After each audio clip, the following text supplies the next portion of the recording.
The arena air was thick, heavy with a specific kind of boredom that only settles in when dominance goes unchecked for too long. In the center of the ring, under the harsh white floodlights, she stood the untouchable champion. She was listing her victims, a monologue that felt less like a promo and more like a eulogy for the entire division. For months, the narrative had been stagnant. The fans in the front row, usually vibrant and raucous, were leaning back, checking their phones, their energy sapped by the inevitability of it all. For a minimalist animator, this is a scene of stillness. A single stick figure in the center, arms raised in triumph, while thousands of smaller, motionless dots surround her in the dark. It was the calm that doesn't just precede a storm, but begs for one. The commentary team was filling dead air, searching for synonyms for unstoppable, their voices lacking the edge of genuine surprise. They were selling a product they had already sold 1,000 times. And then the lights flickered. Not a blackout, just a glitch. Single heartbeat of darkness that made the champion pause, mid-sentence. The crowd murmured, a low ripple of confusion. Was it a production error? A blown fuse? The champion looked up at the Titantron, annoyed, her arrogance cracking just enough to reveal irritation. She raised the microphone to speak, to scold the audio guys, but the microphone was dead. The hum of the arena vanished. The drone stopped. For 3 seconds, 20,000 people held their breath in total, vacuum-sealed silence. Then, the feedback screeched. It starts as a rumble in the floorboards. Before the brain can process the melody, the body recognizes the frequency.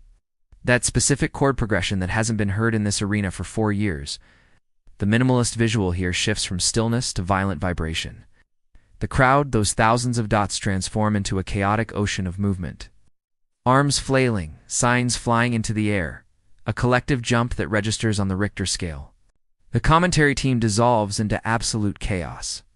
You can hear the headset audio peaking. No way. Are you kidding me?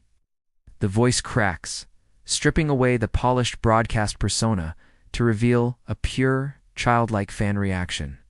She's here. The exile has returned. From the dark curtain, a silhouette emerges. No pyro yet, just a figure framed by the smoke. The walk is unmistakable. In stickman animation, you capture the specific gait, the confident swagger. The tilt of the head, the way she adjusts her wrist tape, it's muscle memory for the fans. She pauses at the top of the ramp, letting the wall of sound hit her. It's physical. You can see the champion in the ring. Take a half step back, a subtle retreat that tells a better story than any scripted promo ever could. She doesn't run to the ring. She walks, a slow predatory stalk. The camera shakes, simulating the cameraman being jostled by fans reaching over the barricade just to touch the hem of history. This isn't just an entrance, it's an invasion. The security guards scramble, the referee looks panicked, and the production truck frantically cuts to crowd shots of people with their hands on their heads, mouths agape, witnessing a ghost come back to life. She slides under the bottom rope. The music cuts. Now, we are left with the most dangerous thing in professional wrestling: the stare down. In a minimalist style, this is all about proximity. 2 figures, nose to nose. The champion, taller, adorned in gold and velvet, breathing heavily, chest heaving with adrenaline. The returner, stripped down to street gear, leather jacket and jeans, standing perfectly still. The contrast is visual storytelling at its peak. The royalty versus the street fighter, the establishment versus the revolution. No one speaks. The producers know better than to interrupt this.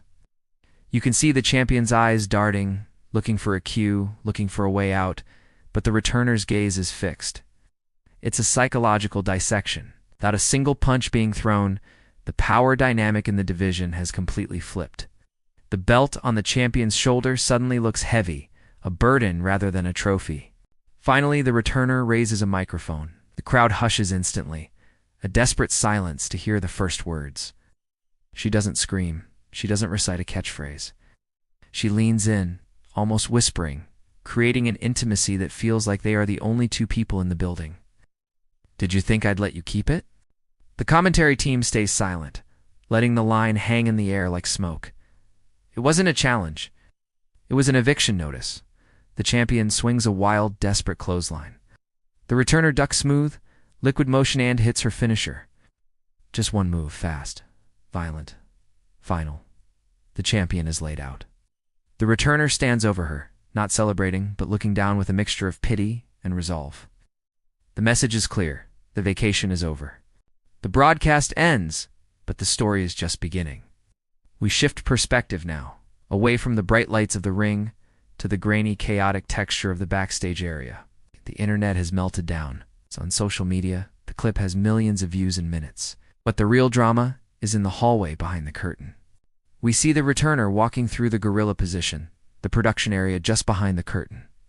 In stickman form, we see the other wrestlers, the mid-carders, the managers, the executives parting like the Red Sea. There is fear here. Some of these people took her spot when she left. Some of them built careers on the vacuum she left behind. Now the hierarchy is shattered. We see a shot of the locker room. The young up-and-comers are huddled in corners, whispering. They know that their TV time just evaporated. The veterans are nodding, respecting the hustle. We see the general manager on the phone screaming, presumably trying to renegotiate contracts or handle sponsors who are suddenly demanding more ad time. This is the fallout that the cameras usually don't show. The return of a legend isn't just a happy moment. It's a natural disaster for the ecosystem. It disrupts the food chain.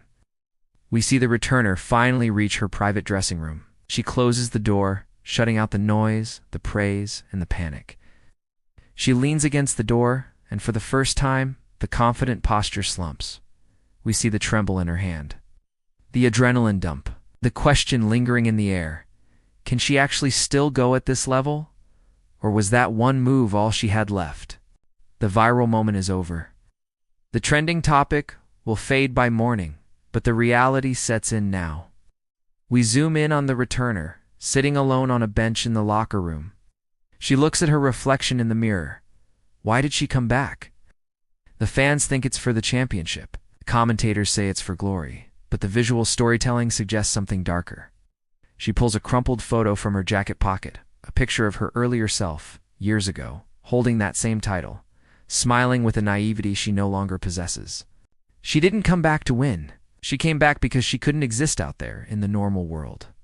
The roar of the crowd is a drug, and she had been going through withdrawal. But there is a twist in her expression, shadow.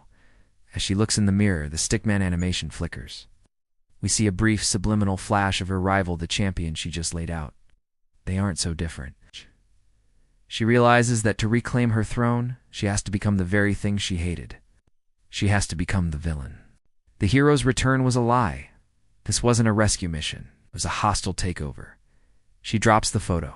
She stands up, her silhouette hardening, the vulnerability vanishing. Ow. She isn't here to save the division. She's here to break it, so she can rebuild it in her own image. The screen fades to black as the faint sound of the champion's theme song plays in a distorted minor key loop. The story hasn't had a happy ending. It's just started a war.